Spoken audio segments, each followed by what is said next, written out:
The desert air burned my lungs, sharp and dry, as I crouched behind a crumbling concrete wall in some god-forsaken corner of the Middle East. My team's radios crackled with static, the faint hum of drones overhead blending with the distant pop of gunfire. I was decrypting a coded transmission, my fingers flying across the secure tablet, when my personal phone vibrated against my thigh. Odd. No one texted me on mission. Too risky. I ignored it, focusing on the string of numbers that could mean life or death for the operatives waiting on my intel. Another buzz. Then a third. Irritation flared, but I stayed locked in, sweat beating under my helmet. The code broke, revealing coordinates for an enemy supply line. I relayed them to command, my voice steady despite the chaos. Then, a moment of quiet. I pulled out the phone. The screen glowed with a single notification. Dad. My heart stuttered. James Harper, the man who hadn't spoken to me in a decade since I'd defied him to join the Navy at 20. I opened the message, expecting anything. Maybe an olive branch, maybe an apology. Instead, the words hit like a sucker punch. Don't come home. You're not wanted. No context, no explanation. Just cold, deliberate rejection. My fingers trembled as I typed a reply, pouring out 10 years of hurt. Why do you hate me? What did I do? I just wanted to see you for Christmas. I deleted it. Tried again, my vision blurring. I've earned my place, Dad. I'm coming anyway. Deleted. In the end, I sent one word. Fine. It felt like surrender, but also like defiance, a line drawn in the sand. Harper, move! Lieutenant Tara Reid's voice snapped me back. My best friend, my sister in arms, was gesturing wildly from the Humvee. Before I could respond, the world erupted. A blast tore through the compound, the shockwaves slamming me into the wall. My ears rang, dust choking my throat as debris rained down. Tara's hand yanked me toward cover, her shouts muffled by the chaos. RPG, we're compromised. I scrambled into the vehicle, my mind racing. The attack was too precise, too timed. Someone knew we were here. My phone buzzed again in my pocket, but there was no time to check. Gunfire peppered the Humvee as we sped away, tires screeching over sand. I clutched my rifle, scanning for threats, but my father's words echoed louder than the explosions. You're not wanted. 7 days later, I woke in a sterile hotel room near Norfolk Naval Base, my phone screaming with notifications. 25 missed calls, 5 from Mom, 7 from my sister Sophie, 3 from my brother Liam, 4 from Grandma Vivian, and 1 from Howard Grayson, Dad's lawyer, his voicemail icy. Captain Harper, we need to discuss your involvement. Call me immediately. Involvement? My stomach churned. I'd been planning to fly home to Newport, Rhode Island for Christmas, the first in 8 years. I'd bought gifts, a sapphire pendant for Mom, a leather-bound journal for Sophie, a vintage watch for Liam, a silk shawl for Vivian. I'd dreamed of walking into our Newport mansion, the Atlantic glittering beyond the windows, and finally mending the rift Dad created when he banished me for choosing the Navy over his empire, Harper Developments. Now his text and this voicemail twisted that dream into something sinister. I sat on the edge of the bed, staring at the phone. The Harpers were Newport royalty, our name etched into the town's history alongside the Vanderbilts. Dad's real estate empire built half the coastal skyline. Hotels, condos, naval facilities. Mom, Margaret, once a fiery journalist, now played the perfect society wife, hosting galas to maintain the facade. Liam, my older brother, was Dad's golden boy, groomed to inherit but drowning in whiskey and bad choices. Sophie, my younger sister, was the brilliant one, destined for law school until she vanished from her program without a word. And me? Emily Harper, the middle child who never fit the mold. I wanted adventure, purpose, not a desk at Harper Developments. Dad called my enlistment a betrayal of everything I built. His final words before I left for basic training: no Harper waste their life in uniform. Only Grandma Vivian, with her war correspondent's grit, stood by me, whispering, "Go chase your truth, Emily." The Navy gave me that truth. I thrived in intelligence, decoding enemy plans in high-stakes ops, earning a Navy Cross after saving my team from an ambush in Yemen. But Dad's silence was louder than any medal. No calls, no letters, just Mom's cautious holiday check-ins and Vivian's handwritten notes on crisp stationery. "Your grandfather was a Navy man," she wrote once. "James hates to admit it, but you're his daughter in all the ways that matter." I clung to those words, hoping this Christmas would bridge the gap. I'd reached out to Mom, Liam, and Sophie, their replies warm enough to spark hope. Then Dad's text shattered it. I boarded the flight to Newport, my duffel stuffed with gifts and a heart full of questions. Why now? Why the lawyer? And what involvement? The plane's hum couldn't drown out the unease. As we descended over Rhode Island's jagged coastline, memories flooded in. Childhood Christmases with roaring fires in the mansion's marble hearth, Mom's peppermint mocha filling the air, Liam and Sophie racing me down the snowy cliff paths. But the warmth faded against Dad's rejection. I wasn't going to the mansion. I'd rented a lighthouse cottage on the edge of town, a weathered beacon overlooking the Atlantic, far from the Harper estate's gilded cage. The cottage was small, drafty, with salt-streaked windows and creaky floors, but it was mine. I unpacked, setting the gifts on a rickety table, when my phone buzzed again. Another text from an unknown number. "Stay away, Captain. You don't know what you're walking into." My training kicked in. I checked the windows, locked the door, and pulled my service pistol from its case. The message wasn't Dad's style. Too vague, too threatening. Someone else was watching. The next morning, I drove into Newport for supplies, the town's colonial charm masking its gossip-driven pulse. At the market, a familiar voice stopped me cold. "Emily Harper, is that you?" Chloe Bennett, my high school best friend, stood by the coffee aisle, her auburn curls shorter, but her smile unchanged. We hugged, the warmth of her embrace a lifeline in this unfamiliar homecoming. "Lee, when did you get back? Are you staying with your parents?" Her questions were innocent, but I dodged. "Just here for Christmas. Got a place by the lighthouse."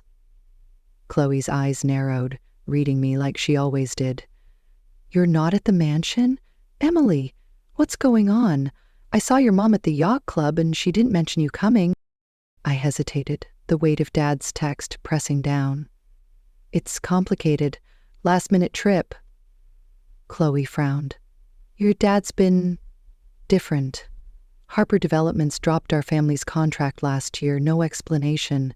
People say he's in deep with some naval contracts, big money, big secrets." Her words prickled my skin. "Naval contracts?" My clearance level gave me access to sensitive military data. Was that why Dad didn't want me here? That afternoon, I headed to the Newport Historical Society, digging into public records on Harper Developments. The librarian, an old family friend, slipped me a file. "Be careful, Emily. Your dad's made enemies." The records showed a shift. 5 years ago, Harper Developments pivoted from luxury condos to naval infrastructure. Barracks, training facilities, secure data centers. Contracts worth hundreds of millions, all requiring top-level security clearance. My clearance. My pulse quickened. Had Dad used my name to win these bids? As I left the archive, a black SUV peeled out from a side street, tailing me through Newport's winding roads.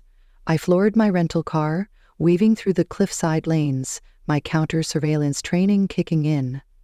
The SUV stayed close, its tinted windows hiding the driver. I took a sharp turn onto Ocean Drive, the Atlantic churning below, and lost them in a maze of tourist traps. My hands shook on the wheel. This wasn't random. Someone knew I was digging. Back at the cottage, I found the door ajar. My pistol drawn, I swept the room. Papers were scattered, my military laptop gone. Spray painted across the wall in red, "Leave or die." I called Lieutenant Tara Reed on my secure line. "Tara, someone's targeting me. They hit my place, stole my files." Her voice was tight. "Emily, get out of Newport. Admiral Carter warned me your family's tied to something dirty. This isn't just personal." I hung up, my mind racing. Admiral Carter's words from the base echoed, "Your family's tied to something big. Watch your six." The next morning, a sharp knock woke me. I grabbed my pistol, peering through the window.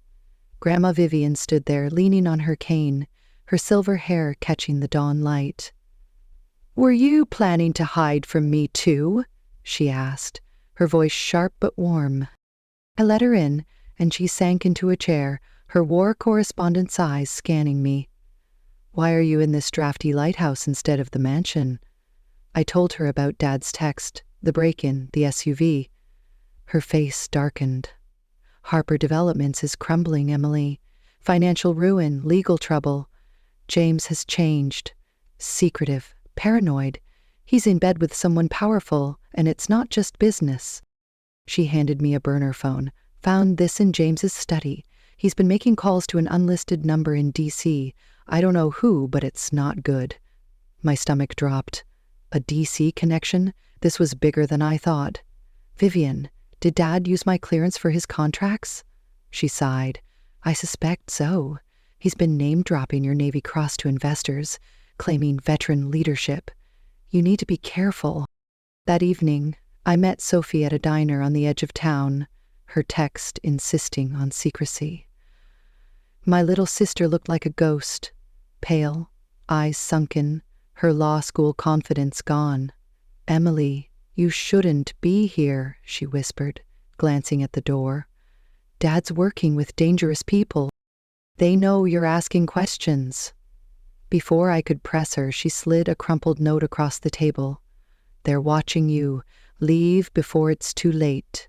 She bolted, leaving her coffee untouched. As I drove back, headlights flared in my rearview. The black SUV was back, closer this time.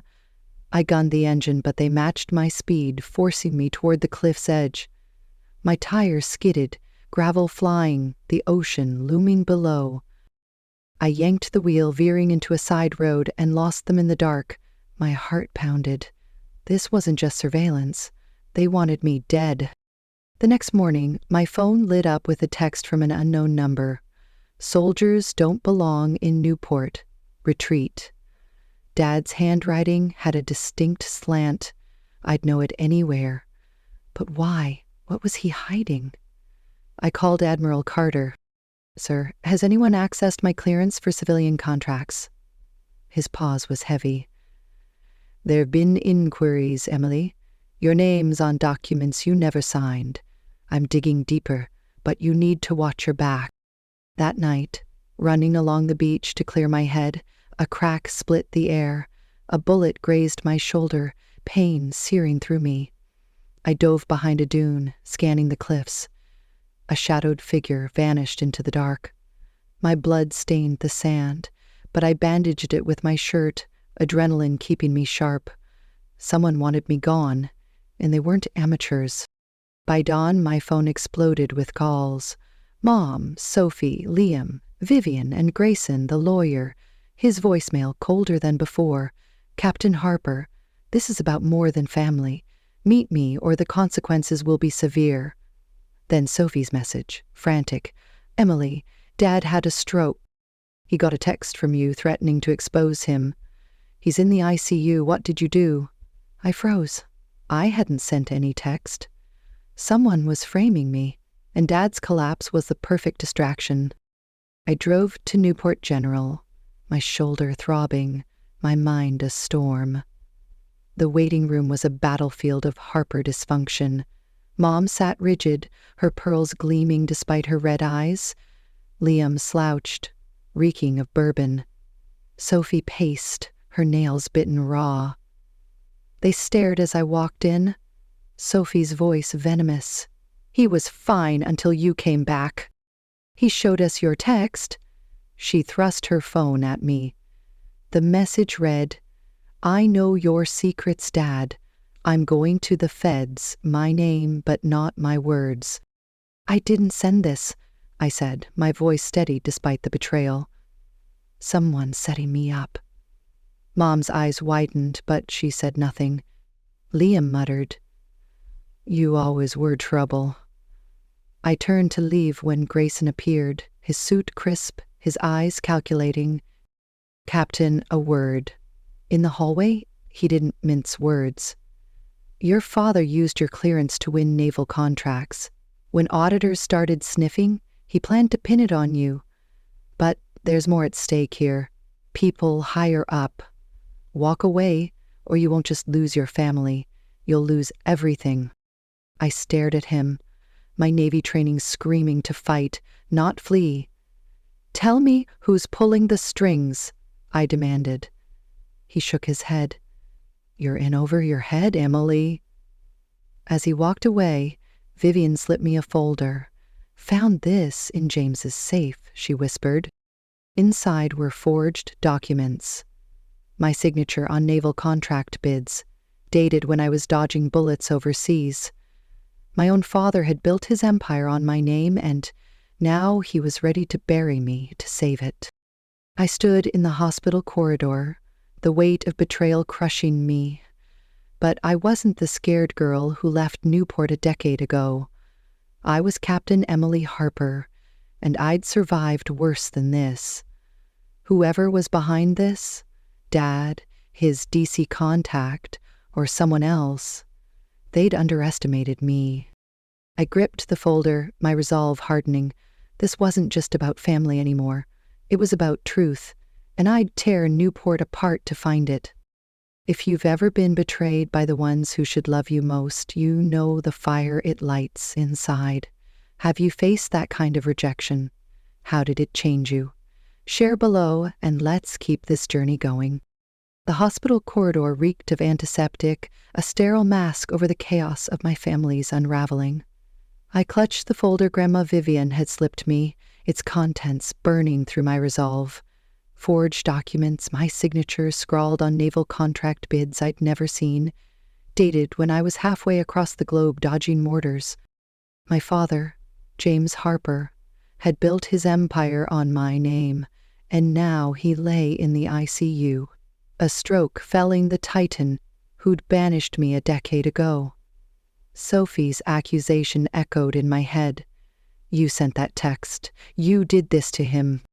The fake message, "I know what you did. I'm exposing you," was a masterstroke, pinning his collapse on me while someone pulled strings in the shadows. I wasn't just fighting for my name anymore. This was war. I stepped outside Newport General, the Atlantic wind biting through my jacket, my shoulder still throbbing from the sniper's graze. The folder felt like a grenade, ready to blow the Harper legacy to pieces. My phone buzzed. Another unknown number. "You can't outrun the truth, Captain." My pulse spiked. I scanned the parking lot, half expecting the black SUV that had chased me through Newport's cliffs. Nothing but rows of cars under the sodium glow of streetlights. I forwarded the text to Lieutenant Tara Reid on my secure line, adding, "Track this, it's escalating." Her reply was instant. "On it. Stay sharp, Emily. You're in deep." I drove back to the lighthouse cottage, the ocean's roar a grim soundtrack to my thoughts. The spray-painted warning, "Leave or die," still marred the wall, a taunt I hadn't had time to scrub away. My military laptop was gone, stolen during the break-in, and with it, access to classified files that could expose whoever was behind this. I barricaded the door with a chair, my pistol within reach, and spread the forged documents across the table. Each page was a betrayal. Security clearance authorizations, naval vendor registrations, all tied to Harper Development's sudden pivot to military contracts. My clearance, my career, weaponized by the man who'd called me a traitor for joining the Navy. A knock shattered the silence. My hand snapped to my pistol, but through the window I saw Vivian, her silver hair glinting under the porch light, her cane tapping impatiently. I let her in, and she didn't waste time. "You look like you've seen a ghost, Emily, but you're the one haunting this town." Her eyes, sharp as ever, flicked to the documents. "You found these in James's safe?" I nodded. "He used my clearance to win contracts. Millions, maybe billions, and now someone's framing me for it." Vivian's face hardened. "Your father's not working alone.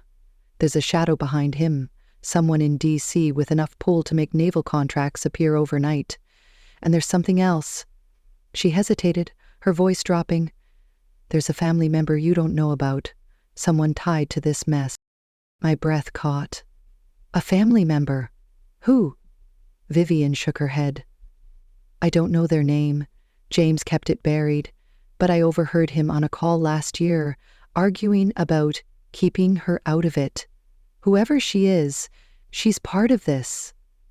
A hidden sibling? A cousin? The revelation spun my already fractured world. Before I could press further, my phone lit up with a text from Chloe Bennett. "Meet me at Coastal Brew, now. Found something on Harper Developments." I grabbed my jacket. "Stay here, Vivian. Lock the door." She raised an eyebrow. "I survived Vietnam as a correspondent, dear. I can handle a night in your cottage." Coastal Brew was a dimly lit coffee shop, its windows fogged against the December chill. Chloe sat in a corner booth, her laptop open, her face pale. "Emily, you need to see this," she whispered, sliding the screen toward me. A leaked email chain, sourced from a whistleblower's dark web drop, detailed Harper Developments bribing a Pentagon official for priority on naval contracts. My name was mentioned, not as a victim but as an authorized officer facilitating the deals. My stomach churned. "This is a lie, Chloe. I never signed off on anything." She nodded, but her eyes darted to the door. "I believe you, but this email's circulating in D.C. Someone's building a case against you." Before I could respond, Sophie burst in, her coat askew, her eyes wild. "Emily, you have to stop this," she hissed, sliding into the booth. "Dad's working with people who don't mess around. They're watching you, me, all of us." Her voice dropped to a whisper. "They know you're digging. They'll kill you." I grabbed her wrist, my Navy training overriding my shock. "Who? Sophie, give me names." She yanked free, her voice trembling. "I can't. Dad made me swear. Just leave Newport, please." She fled, the bell above the door jangling in her wake. Chloe stared after her. "Your sister's scared out of her mind. What the hell's going on?" I didn't have an answer, but the pieces were falling into place. Too fast, too dangerous. As I drove back to the cottage, headlights flared in my rear view. The black SUV again, its driver bolder now, weaving closer. I floored the gas, the lighthouse's beam cutting through the fog as I swerved onto a coastal road. The SUV matched me, its bumper grazing mine. My car lurched, tires skidding toward the cliff's edge, the ocean a black void below.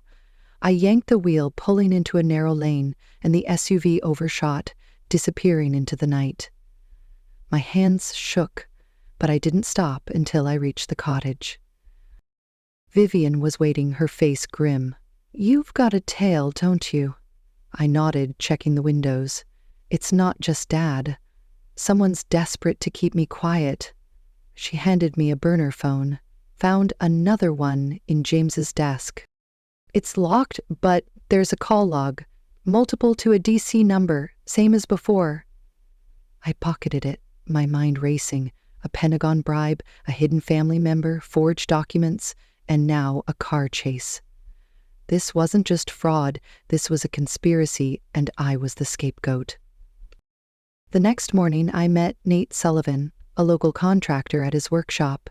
He'd worked with Harper Developments until Dad blacklisted him. "Your dad's company changed 5 years ago," Nate said, wiping grease from his hands. Started snagging naval contracts no one else could touch. Word is, they rigged bids, undercut competitors by millions. I heard James boasting about his veteran connection. Guess that's you. His words hit like a punch. Nate, did you ever hear about a silent partner, someone pulling strings? He frowned. Maybe. There's a guy, always in the shadows at James's meetings. Suit DC plates, never speaks. Scares the hell out of everyone. I left Nate's workshop, my mind spinning, and headed to the beach for a run to clear my head. The sand crunched under my boots, the Atlantic's roar drowning out my thoughts, until a crack split the air. Pain seared my shoulder, blood soaking my jacket. I dove behind a dune, my training kicking in, scanning the cliffs for the sniper. A glint of metal flashed, then vanished. I pressed my hand to the wound, staggering back to my car, my vision blurring. Someone wasn't just warning me anymore. They wanted me dead. At the cottage, I bandaged the graze, my hands steady despite the pain. My phone buzzed. Admiral Carter. Emily, we've got a problem. Your clearance was used on contracts you never authorized. Worse, a document surfaced implicating you in treason. Says you leaked naval specs to Harper Developments for profit. My blood ran cold. Sir, that's impossible. I'm being framed. His voice was grim. I know, but the Pentagon's buzzing. Federal agents are on their way to Newport. Cooperate, or they'll charge you with espionage. I hung up, my world tilting. Treason? The word was a death sentence to my career, my honor. I called Tara. They're pinning this on me, Tara. Forged documents, fake texts, now treason. Her voice was fierce. You're not alone, Emily. I'm pulling strings with Jag. Send me everything you've got. I emailed her scans of Vivian's documents, my fingers shaking. The burner phone from James's desk sat on the table, its locked screen taunting me. I needed answers, now. I drove to the Harper mansion, the first time I'd set foot there since I was 20. The gates loomed, iron and imposing, but the security guard waved me through, Vivian's doing, no doubt. The mansion's marble halls echoed with memories, Dad teaching me chess by the fireplace, Mom's laughter during holiday parties. Now it felt like a mausoleum. Margaret met me in the foyer, her eyes red, her pearls clutched like a lifeline. Emily, you shouldn't be here, she whispered. James says you're destroying us. I stepped closer, my voice low. He used my clearance, Mom. He forged my name. Why didn't you stop him? She flinched, tears spilling. I didn't know. Not at first. He locked me out, changed passwords, kept secrets. You need to leave for your own safety. Before I could argue, Liam stumbled in, reeking of bourbon, his eyes bloodshot. Well, look who's back to ruin everything, he slurred. Dad's dying because of you. I faced him, my patience gone. He's dying because he built a house of cards, Liam. You knew he used my clearance, didn't you? He laughed, bitter and broken. Knew? I helped him, signed papers, made calls. But there's someone else, Em, a silent partner. Even Dad's scared of him. My heart raced. Who, Liam? Give me a name. He swayed, his voice a whisper. You'll find out when they bury you. I left the mansion, Liam's words ringing in my ears. At the cottage, I found a note under my windshield wiper, James's handwriting unmistakable. Traitors don't survive Newport winters. My brakes had failed yesterday, Nate confirming sabotage. Someone had cut the lines. Now this. I called Nate. You ever see that DC guy with James? Any details? He hesitated. Once, at a bar. Tall, gray suit, scar on his left cheek. Drove a black SUV with tinted windows. The SUV, my stalker. My phone exploded with calls. 30 missed. from Mom, Sophie, Liam, Vivian, and Grayson. Sophie's voicemail was frantic. "Emily, Dad's stroke was triggered by a text from you. He's in surgery. Please stop this." I checked her forwarded message. "I know your secrets, Dad. I'm going to the feds." The same fake text. I drove to the hospital, my shoulder aching, my mind a battlefield. The waiting room was chaos. Mom sobbing, Sophie pacing, Liam slumped in a chair. They froze when I entered. "He's in surgery," Sophie snapped. "You happy now?" I held up my phone. "I didn't send that text. Someone's framing me. And you're all buying it." Grayson appeared, his suit pristine despite the late hour. "Captain, we need to talk." In a quiet corridor, he laid it bare. "James used your clearance to win contracts. When auditors closed in, he planned to blame you. But there's more. A Pentagon official bribed to fast-track bids, and an offshore account in your name, holding $10 million, 0 cents. My knees buckled. "An offshore account? That's insane." Grayson's eyes were cold. "It's real, and it's tied to you. Walk away or the feds will bury you for espionage." Vivian interrupted, her cane tapping like a war drum. "Emily, take this." She thrust another folder at me. More documents. My forged signature on bank transfers, naval specs, even emails to the Pentagon official. "I broke into James's safe again," she said, unapologetic. "He's been planning this for years." Grayson paled. "Vivian, you're meddling in things you don't understand." She smirked. "I understand enough to know you're in on it, Howard." A commotion broke out. Nurses shouting, Mom crying. James's surgery had complications. I followed the family to the ICU, my heart torn between anger and fear. He looked small in the hospital bed, tubes snaking from his arms, no longer the titan who'd cast me out. I stood at his bedside, the folder in my hand. "Where, Dad?" I whispered. His eyes fluttered open, weak but lucid. "Emily." I was desperate. The company was dying. I thought you'd never know. Tears spilled, his and mine. "You were going to let me take the fall?" He nodded, shame etching his face. "I'm sorry. I was wrong." I stepped back, the weight of his confession crushing me. But I wasn't done. I called JAG attorneys, meeting them in a secure room at the Newport Federal Building. Major Elena Torres took the folder, her face grim. "This is identity theft, fraud, possibly espionage. We're coordinating with the FBI.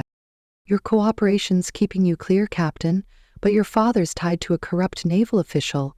This goes high." I nodded, my throat tight. "What about the offshore account?" Torres frowned. "It's real. Someone's framing you as the mastermind. We're tracing it."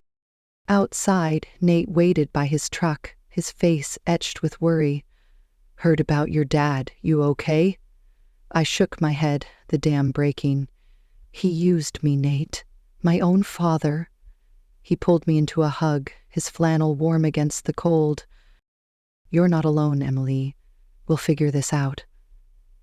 We drove to the cottage, where he made coffee spiked with bourbon, listening as I poured out the betrayal. "They're acting like I'm the villain," I said, my voice cracking. "Like uncovering their lies is worse than the lies themselves?" Nate nodded. "Truth's a hard pill, but you're stronger than they are." Days later, Liam showed up at the cottage, unshaven, desperate. "They froze the company accounts, Em. The feds grilled me for hours. I knew about the clearance, but I didn't know he'd frame you." His eyes were pleading. "Drop this, or I'll tell them you were in on it." I stepped closer, my voice steel. "Try it, Liam. I've got proof you signed those papers, too." He flinched, backing away. "You don't get it. The silent partner. He'll kill us all." Sophie came next, her anger replaced by guilt. "Dad pushed me to lie about you," she admitted. "I dropped law school because of him. The pressure, the panic attacks. I just wanted to teach kids, Em." I hugged her, The first real connection in years. "You'll get there, Sophie, we both will." Mom followed, her journalist spark flickering back. "I enabled him," she confessed. "I chose his image over you. Never again." She was teaching again, reclaiming her voice.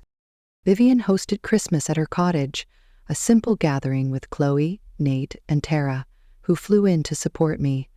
The table was crowded with Mom's peppermint mocha, Sophie's handmade ornaments, and Nate's local cider. James was absent, still recovering. His absence a quiet relief. Tara raised a glass. To Emily, who faced hell and came out stronger. I smiled, the warmth of this new family thawing the ice in my chest. Weeks later, I visited James. He was home, frail but alive. "I don't expect forgiveness," he said, his voice a shadow of its former command. "I don't deserve it." I leaned in, my words measured. "Forgiveness isn't about deserving, Dad. It's about letting go, but trust? That's earned." His eyes met mine, a flicker of the father I'd once idolized. "I'm proud of you, Emily. Always was, even when I couldn't say it. It wasn't enough, but it was a start." The feds closed in, Harper Developments collapsing under charges of fraud, bribery, and money laundering. A cryptic call came that night, a woman's voice. "I'm your half-sister, Emily. The silent partner's my father. We need to talk." My heart stopped. A sister? I gripped the phone, the lighthouse beam slicing through the dark. This wasn't over. As I packed for my return to base, I wrote in my journal, "Sometimes fine is a battle cry. Rejection can be your redemption." I'd come home seeking family and found a fight, but in the wreckage, I'd found myself. Captain Emily Harper, unbreakable, ready for whatever came next.